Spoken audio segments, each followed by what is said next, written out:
اعوذ باللہ من الشیطان الرجیم، بسم اللہ الرحمن الرحیم۔ آج ہم سورۃ اعلیٰ کو سمجھ کر یہ دیکھیں گے کہ اللہ تعالیٰ کی ذات کے بارے میں یہ کون سا زاویہ ہے جو سورۃ اعلیٰ میں بیان ہوا ہے۔ اللہ تعالیٰ نے جو بھی تخلیقات کی وہ اللہ تعالیٰ کی وحدانیت، صمدیت اور پھر اللہ تعالیٰ کی صفات کا مظہر یہ کائنات ہے، اور پھر ان صفات کے بعد اللہ تعالیٰ کی جو حکومت ہے، جو شہنشاہیت ہے، اس کی لامحدود جو وسعتیں ہیں، اس کے بارے میں ہم بات کر چکے ہیں۔ اور پھر سورۃ رحمان کے حوالے سے ہم نے کہا کہ اللہ تعالیٰ نے اس ساری کائنات کے اندر ایک توازن رکھا ہوا ہے، اور وہ توازن جو ہے وہ بے مثال ہے، انتہاؤں کے درمیان توازن ہے۔ اور آج ہم سورۃ اعلیٰ کی طرف بڑھ رہے ہیں، اور سورۃ اعلیٰ میں جو تخلیق کے مراحل ہیں اللہ تعالیٰ نے وہ بیان کیے ہیں، اور یہ بہت ہی خوبصورت صورت ہے۔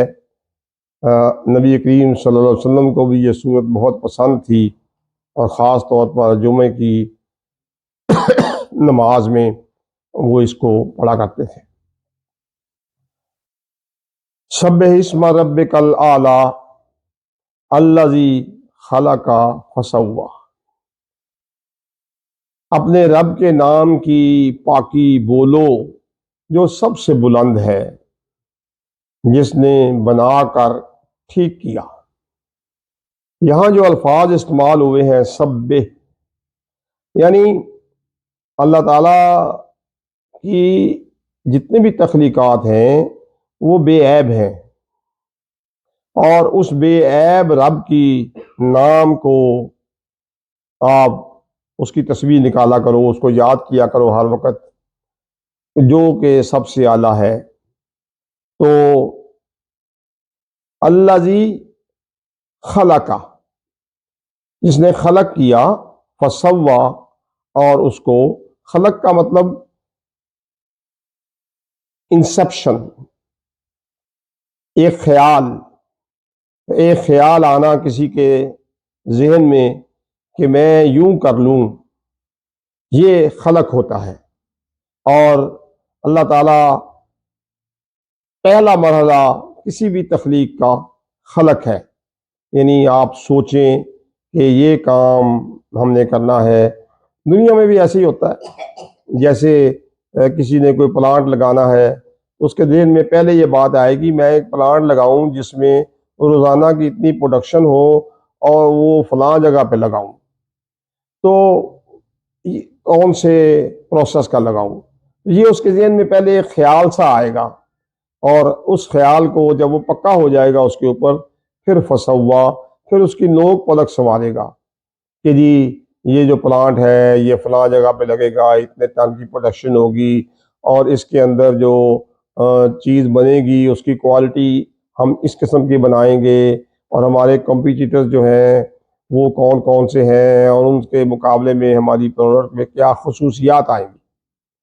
تو اللہ تعالیٰ کی جو صفت ہے خلق کی اور فسوا کی، وہ تو اس پوری کائنات پہ محیط ہے۔ تو اللہ تعالیٰ نے اس کائنات کو جیسے تخلیق کیا، تو پہلے اس نے اس کا خیال کیا، اس کی انسیپشن ہوئی، اور پھر فسوا، اور پھر اس نے اس کی نوک پلک سنواری۔ یہ ہمیں نہیں معلوم اللہ تعالیٰ نے یہ خلق اور فسوا کا جو وقت ہے، جو سٹیج ہے، وہ کیا تھی، ہم تو نہیں جان سکتے، لیکن بہرحال اللہ نے سٹیجز بتائی ہیں تخلیق کی۔ پہلی تخلیق کی سٹیج خلق ہے، اور پھر فسوا ہے کہ خلق کا مطلب انسیپشن ہے، اور نوک پلک سنواری جیسے ہم اپنی دنیا کی زبان میں کہتے ہیں ڈیزائن بیسس یا بیسک انجینئرنگ، یہ کہہ لیں۔ فسوا کا یہ مطلب ہے۔ اور اس کے بعد ہے آیت والذی قدر فہدی، اور جس نے اندازہ پر رکھ کر راہ دی، یہ ترجمہ کیا ہے۔ تو قدرہ، قدرہ کا مطلب ہے قدریں، قدریں کا مطلب ہے specifications, codes and standards, specifications, basic and detailed engineering, یہ اس قسم کی چیزیں بنیں گی۔ قدرہ یعنی اسپیسیفکیشنز بنانی، یہ چیز اتنی لمبی ہوگی، اتنی چوڑی ہوگی، فلاں چیز کی بنی ہوگی۔ تو فہدا، اور پھر ہدایات دی، پھر اللہ کی ہدایات ہیں، یہ چیزیں کام کیسے کریں گی۔ اس کو ہم اپنی زبان میں کہتے ہیں operation manual, maintenance manual, safety manual, ہم نے ہدایات دی ہوئی ہیں۔ سو اللہ تعالیٰ نے بھی اس کائنات کو ہدایات دی، اور وہ ہدایات انسانوں کو تو آسمانی کتابوں کی صورت میں، جیسے قرآن پاک ہے، اس کی صورت میں ہدایات دی۔ تو اللہ نے قدریں مقرر کی کہ یہ جو کام، یہ جو چیز ہے، یہ کن حدود میں کام کرے گی، اور پھر اس کے مطابق ہدایات دی کہ بھئی یہ کام ایسے کرو۔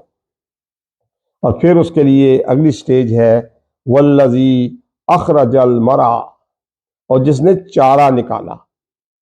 یعنی جب ایک کام کرنا ہے، اس کی ضروریات کے لیے را مٹیریل چاہیے۔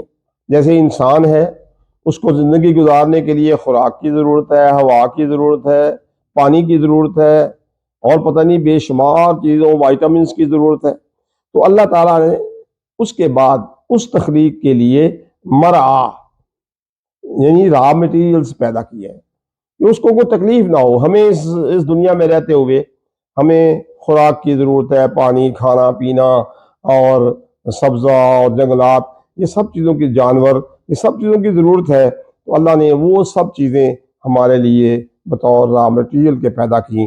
یہ اگلی سٹیج ہے فَجَعَلَهُ غُثَاءً أَحْوَىٰ، پھر اسے خشک سیاہ کر دیا۔ یعنی جو را مٹیریل ہوتے ہیں نا، وہ استعمال ہو جاتے ہیں، اور استعمال ہونے کے بعد وہ ضائع ہو جاتے ہیں۔ جیسے ہم گوشت کھائیں گے تو جو اس کی انتڑیاں، جو جانور کی، یا جو کھال، اور یہ کہیں استعمال بھی ہو جائے گی تو وہ ضائع ہو جائیں گی۔ جو ہم کھائیں گے وہ بھی ہم ضائع کر دیں گے، صرف اس سے انرجی یا طاقت حاصل کریں گے، باقی چیزیں جو ہیں وہ ضائع ہو جائیں گی۔ تو وہ فَجَعَلَهُ غُثَاءً أَحْوَىٰ، پھر اسے خشک سیاہ کر دیا۔ جیسے ہم فیکٹریوں کے اندر را مٹیریل استعمال کرتے ہیں، اور را مٹیریل کے بعد وہ جو را مٹیریل ہے وہ جل کے، جیسے پیٹرولیم ہے، جیسے گیس ہے، وہ جل کے ہوا میں چلی جاتی ہے، اور اس کی ہیٹ جو ہے وہ ہم استعمال کرتے ہیں، یا اس کے کیمیکلز استعمال کرتے ہیں، وہ کچھ یوریا وغیرہ بنا لیتے ہیں سپوز۔ تو وہ جو را مٹیریل ہوتا ہے وہ استعمال ہونے کے بعد، استعمال تو ہو جاتا ہے، باقی اس کا جو پھوک ہے نا وہ ضائع ہو جاتا ہے۔ تو اس کو اللہ تعالیٰ نے کہا ہے فَجَعَلَهُ غُثَاءً أَحْوَىٰ، پھر اسے خشک سیاہ کر دیا۔ میں دوبارہ آپ کو اس کے 4 مرحلے بتاتا ہوں۔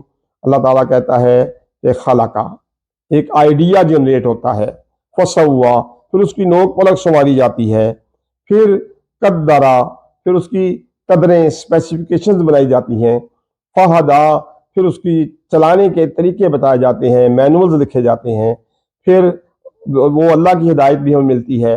والذی اخرج المرعی، پھر را مٹیریلز، جو بھی ضرورتیں ہیں وہ اس کی پوری کرنی ہے، وہ اللہ تعالیٰ پوری کرتا ہے۔ اور وہ را مٹیریل استعمال ہو کے ضائع ہو جاتے ہیں، صرف کام کی چیزیں اس میں سے استعمال ہو جاتی ہیں، باقی وہ ضائع ہو جاتی ہیں۔ تو پھر اسے خشک سیاہ کر دیا۔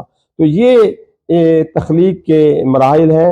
سورۃ اعلیٰ میں تخلیق کے اور بھی مراحل ہیں جو اس میں لکھے ہوئے ہیں۔ میں نے یہ شروع کی 3 4 5 آیتیں جو ہیں یہ آپ کو سنائی ہیں۔ آگے بھی آپ شوق رکھیں تو سورۃ اعلیٰ کو بڑے غور سے پڑھیں، تو امید ہے کہ آپ لوگ اس سے بہت سیکھیں گے۔ باقی بات پھر ہم اگلے لیکچر میں کریں گے۔ بہت شکریہ توجہ کا۔